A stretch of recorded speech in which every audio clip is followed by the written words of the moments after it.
It's time for Cutting Edge Consciousness with Freeman Michaels and Barnet Bain. Thought-provoking discussions and bold ideas from the edge of possibility. Welcome to Cutting Edge Consciousness. Freeman Michaels here with Barnet. Bad to the bone. Bad to the Bone Bain. That's nice. That's like a nickname. Like we could have our own shirts. We could all have bad to the bone. We could have our own leather jackets. With Remember that? George Thorogood? And the Destroyers. And the Destroyers. Wow. How you doing? I'm good. Why are you kicking me around like that? Boy, kicking you around. I'm going to say that that's hostile, but no, tight quarters here. Say tight quarters. It's just tight. It's tight. I'm doing good. Good. I'm doing good. I know you had an amazing weekend. Unbelievable. I've been doing Scott Cody, who we've had on this show. Art of Leadership Mastery. Art of Leadership Mastery. Had an amazing experience. I'll tell you about it. I was there's a woman named Madeline who know her well. Yeah, who works one of the more extraordinary intuitive body workers, somatic body work on the planet from up at Petaluma. She's from Petaluma. She's down, of course, working with the students in the program, the Art of Leadership Mastery program, which I am one now. Very pleased, very grateful to be one of those students in this program. And so I did body work with her. And I came out of, first of all, in the body work, I reported to her that I've been working on getting in my body for many years, which is true. In fact, 1990, I met my acting coach, and one of the first things he said to me is, you really need to get more in your body. And he actually recommended yoga to me, which I tried several times, didn't stick. About 3.5 years ago, I committed to doing yoga with the idea I'm going to get in my body. And I told her this. I reported this to her, and she said, yeah, but it's defensive. And I said, what?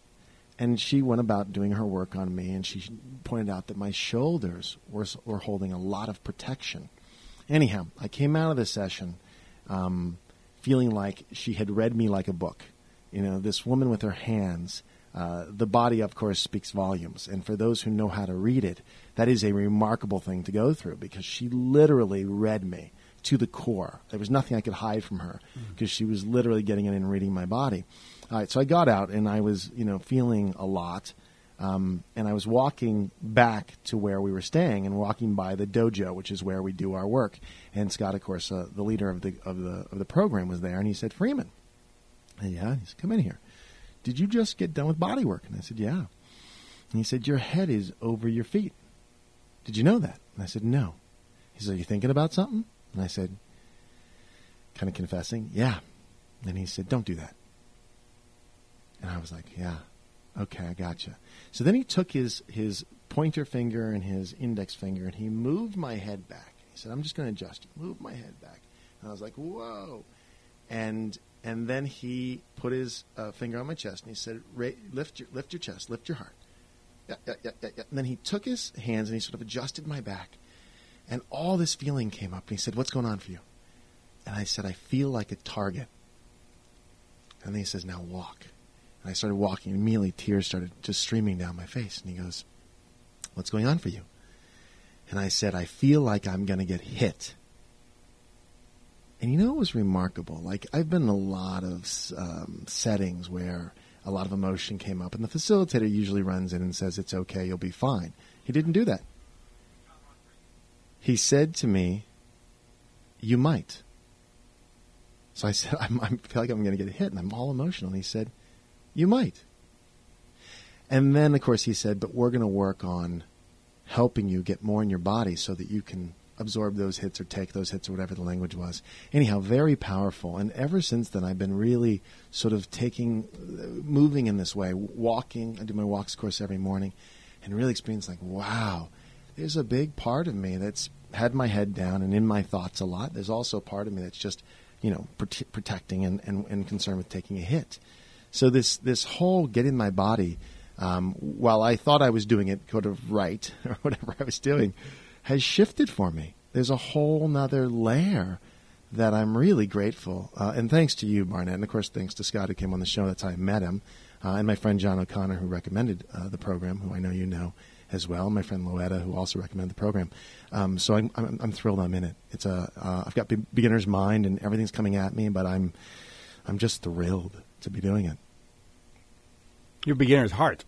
Beginner's heart. We don't need more beginner's mind. No, I surely don't need a beginner's mind. We have...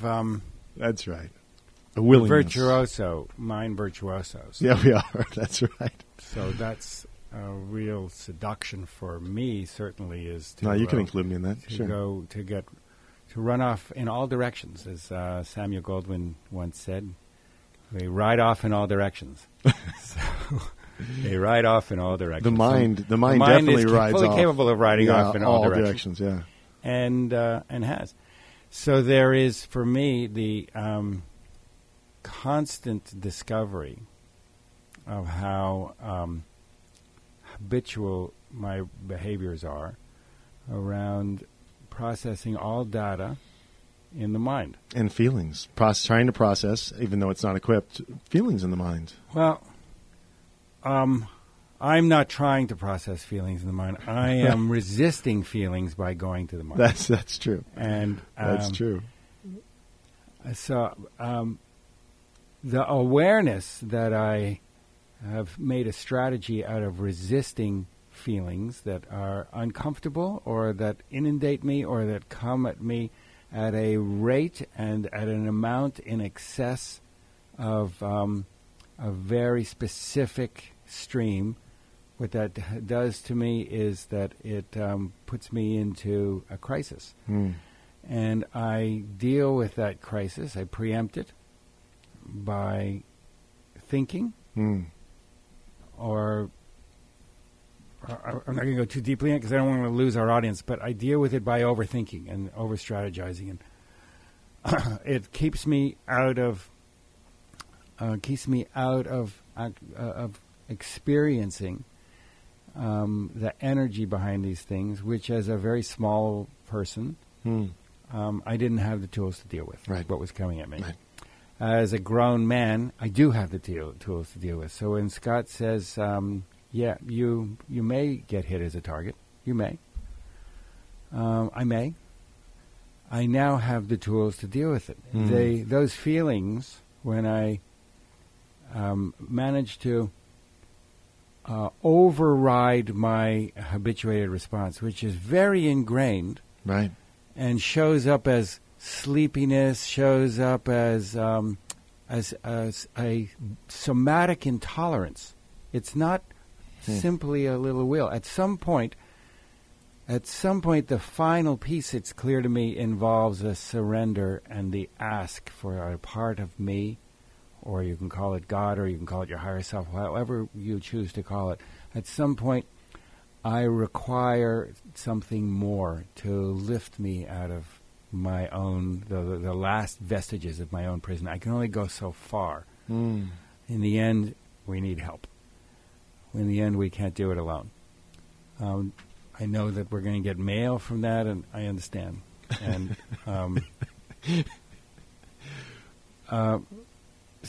be that as it may, the habituated response is so ingrained, it becomes a neural net. It becomes a map of a pattern of habituated brain cell activity that wires and fires over and over again, becomes the original information superhighway, processes all data in that way. Emotionally, mentally, physically, all those etheric bodies process the data in the same way by abandoning ship and just going to this mental function. So all that in response to beginner's mind. Yeah, I know the tradition of beginner's mind. It comes out of a very beautiful tradition, and it refers to a very particular perspective. I think we're referring to something else as well. Yeah. Yeah, no, and the adaptive behaviors, all the ways that I have created and generated protection and coping mechanisms and so forth, which don't serve me, and I know that. But look, risking my own... But they did. They did, and risking my own self-protection is a big deal. I don't want to ever minimize that. When I work with people who have weight issues, it's a big deal to give up our our patterns, and to begin to embrace practices that are going to ultimately liberate us is no small thing. It's no small commitment.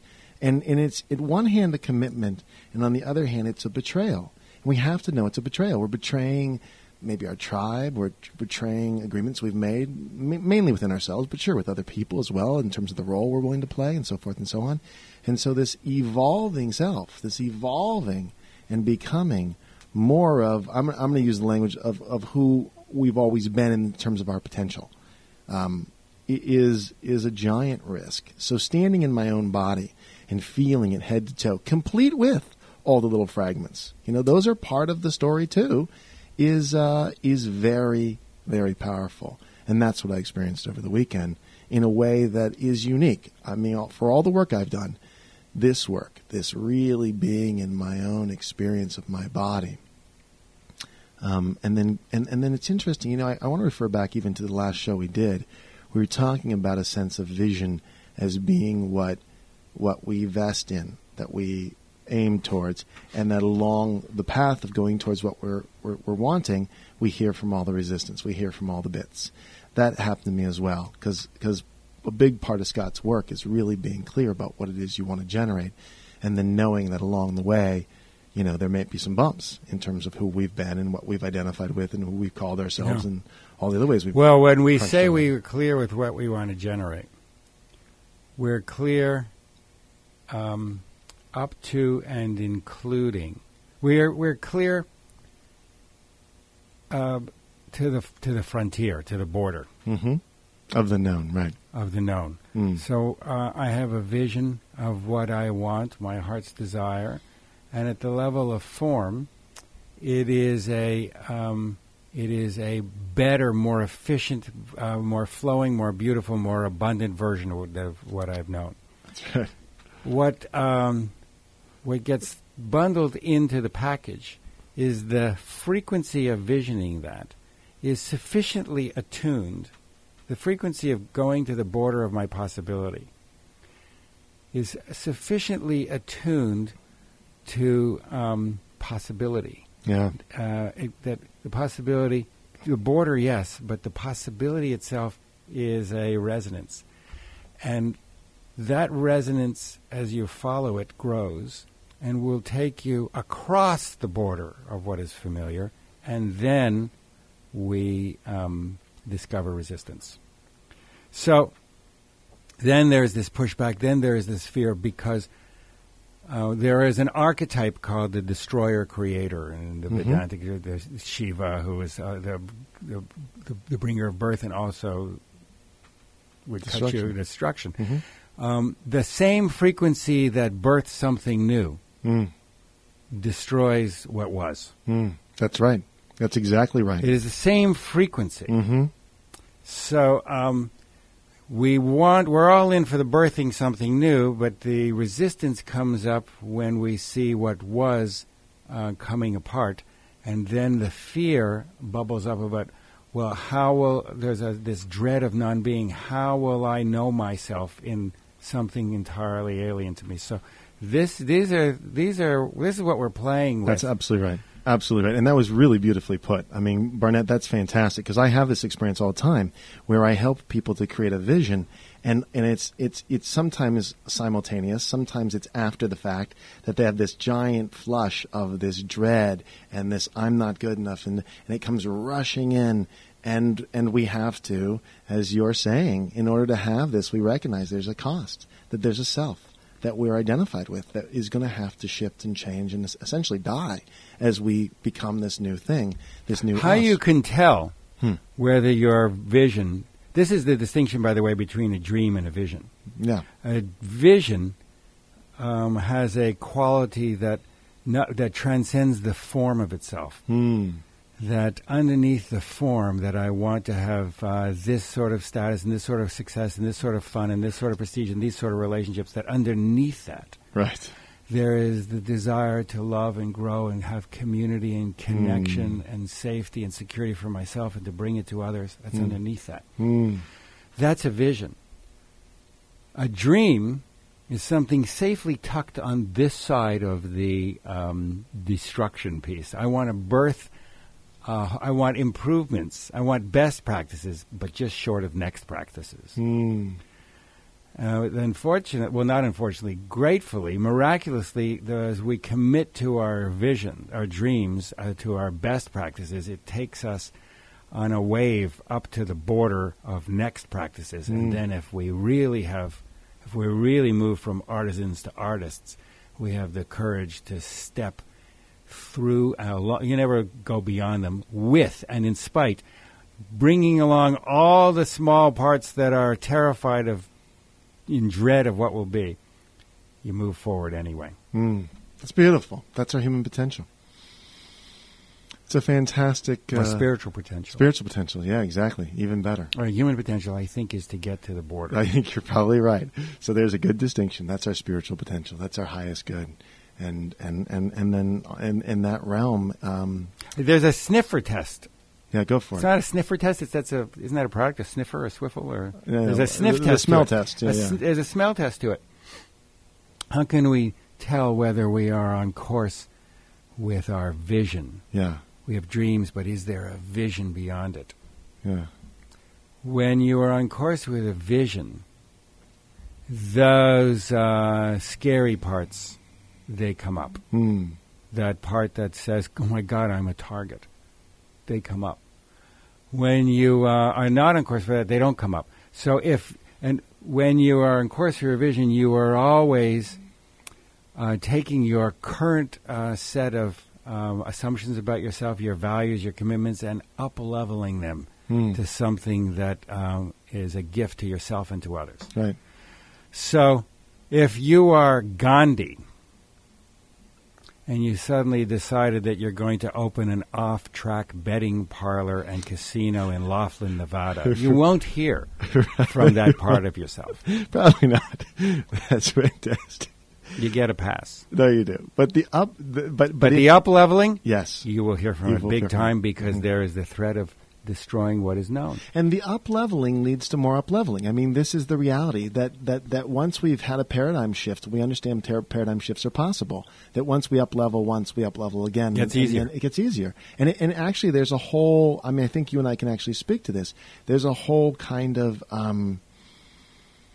I'm very into, that's not sophisticated language, but I'm very into this up-leveling game.